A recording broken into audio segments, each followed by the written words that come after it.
everybody, it's Mari, and Kelly Barron and I are back this week with another challenge for Scrap the Challenge.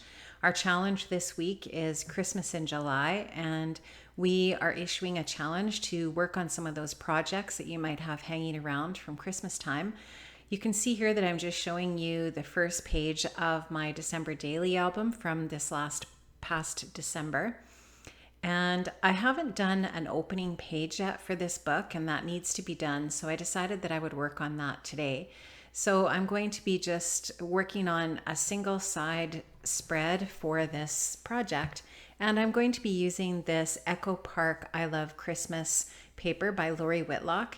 And that's going to be the base for this opening page. So what I'm going to do is I'm going to just measure out, first of all, a piece of paper that will match up with a regular full-size page protector for this 8x8 album. And I'm not going to put this page into a page protector. I'm going to just be layering onto it. So what I really just needed to do was measure the dimensions so that I can get that started. So in effect, I'm just measuring out that size here, and I'll just trim that down, and you can see me doing that here with my pencil. So I'm just going to move that album off to the side now that I've got the dimensions that I need on my paper, and I'll just cut this down and start to work on this opening page. So this album was kind of a combination of a variety of different colors. It wasn't just sort of like one simple color scheme that I was working on throughout the whole album. I combined a lot of different color combos, which I am very much okay with, and I really like how it looked in the end. I didn't sort of hold myself to one specific color scheme for the entire book. And so for this opening page, I wasn't too worried about sticking with sort of like one set group of colors that needed to match up with absolutely everything in the book, just because of the variety that I have in the book. Now, I picked up this Midori envelope recently at a paper shop in Saskatoon called Soul Paper, and I really like this kind of envelope to include in a mini album, and especially in December Daily. It's a great way to include a little pocket for collecting different little mementos and items that you might want to stick into the album at a later date or when you're creating your album. And so what I'm going to do is use that craft envelope and another smaller envelope that you see on the top there, just to do some layering for this opening page and these opening elements for the book.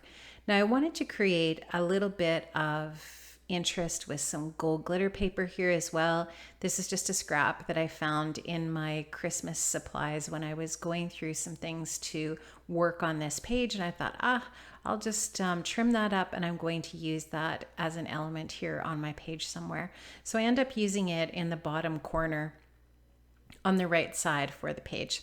So I'm going to just do up that string there so that it's not in the way. And right now what I'm going to do is I'm going to just take these different papers that I have, and I'm going to cut the holes and get these inserted into my album. So I don't have one of those cutters, one of those hole punches that cuts the 6 holes all at one time, although I would really like to have one of those. I've seen them. I think it's We Are Memory Keepers that recently came out with that maybe, and I really like that. I feel like that's something that would be definitely on my wish list. So because I don't have that, I'm just putting the little dots onto my paper and then going in with my hand punch, which works, it's fine, but it would be a lot easier to have the actual 6-hole punch.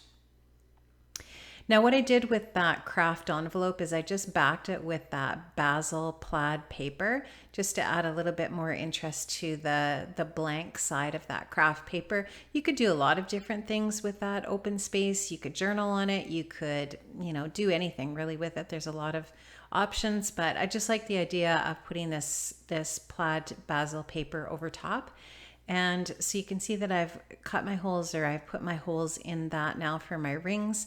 And now I'm going to take this other little Midori envelope, the smaller one, and I'm going to layer that on top of the other envelope that I've covered with the plaid basil paper. Now what I wanted to do is add another little element to this. So I'm going through all of my little Tim Holtz brass or metal pieces. And I end up picking a couple out. I think one says love on it, and then the other one that I'm going to use is a snowflake. Now what I did was I just cut another hole. I just hole punched another hole in that smaller envelope, and I'm just making a little reinforcement for that hole out of some red glitter paper. Sorry you can't see what I'm doing there. I'm just adding a little bit of liquid adhesive to that reinforcement that I've made, and I've put a reinforcement on both sides of that envelope. Now this little envelope is quite a bit thinner in weight than the larger craft envelope that I have on the back of it. But it's just really cute, and it does have an opening in it. It's got a little slit on one side, and so that is a spot where you would have the option to put some tiny little photos later or whatever you might want. I like hiding things and putting little things for my kids to find in these books so that when they look at them someday, it's kind of like a little treasure trove of little goodies, little kind of like hidden elements that they can find and that sort of thing. I think that they'll find that really fun someday to look at that and check that out. Now I'm just checking to see if how this is going to all fit together and how the pages are going to turn and that sort of thing. You can see that I added a little piece of patterned vellum behind that smaller craft envelope so that now I've got 3 layers on top of that red and white polka dot paper. I have the large craft envelope with the plaid paper adhered to it, a piece of vellum, and now this smaller little craft envelope. So I just like the addition of all of those different layers and elements so that it just adds a lot of interest, and it's definitely very interactive, and I love that about my Christmas album. I am going to leave a link to a playlist for the other Christmas layouts or Christmas videos that I did for the layouts for this album. If you didn't follow me at that time or you want to go back and check out some of those processes as well, I will link to that playlist in the description below the video so that if you want to check that out, you absolutely can do that.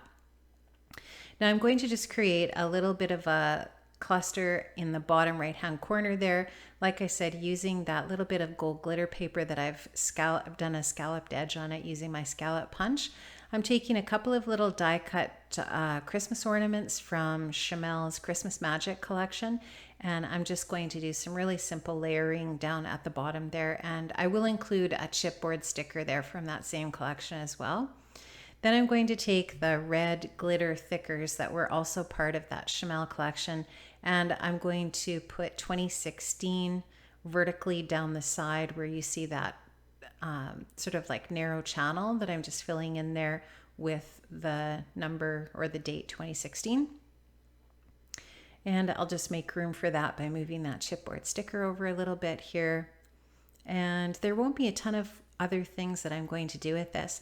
Now, to finish this album up, I've got a couple of other little things that I want to do. There's a spot at the very end of the album for a finishing page, and there's some spots in the album where I still need to do some journaling and put a few little collectible items in there as well, but it's basically pretty much finished.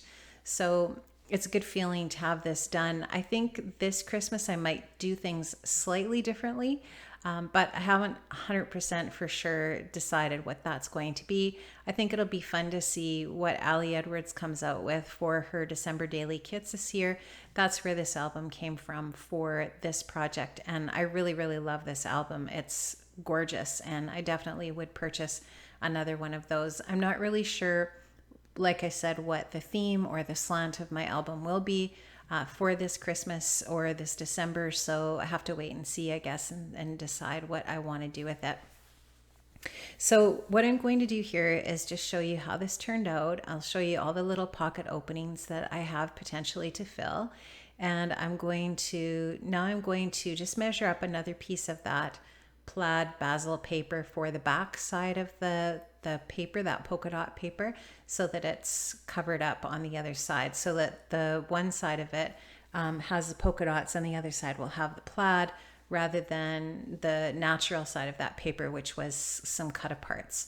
So just to make that look a little bit more finished and complete, I'm going to adhere this plaid piece down to the other side of that page. What I'll do here in a few seconds is I'm going to just do a really quick flip through of my album just to show you what is done at this point. And like I said, I just have a few little things to finish up with the album, but basically it's finished. So that is a really good feeling for sure, especially when you start to see all the different little new Christmas collections coming out and that sort of thing. It does really make us start to think about what we might like to do for our Christmas project in December. Although I'm not really thinking about winter at this point. I'm just really trying to enjoy the beautiful summer weather. So I'm just flipping through here. You can see how the color scheme is pretty random in some cases. I don't necessarily stick with just one color palette throughout. I like that. I like how it's just kind of like a collection of different things that I like from last Christmas season. And you can see all the journaling that I did and the different completed pages. So thanks so much for stopping by. Make sure you pop over to Kelly's channel and check out her Christmas in July challenge project for this week. Thanks so much, guys, and I'll see you another time. Bye-bye.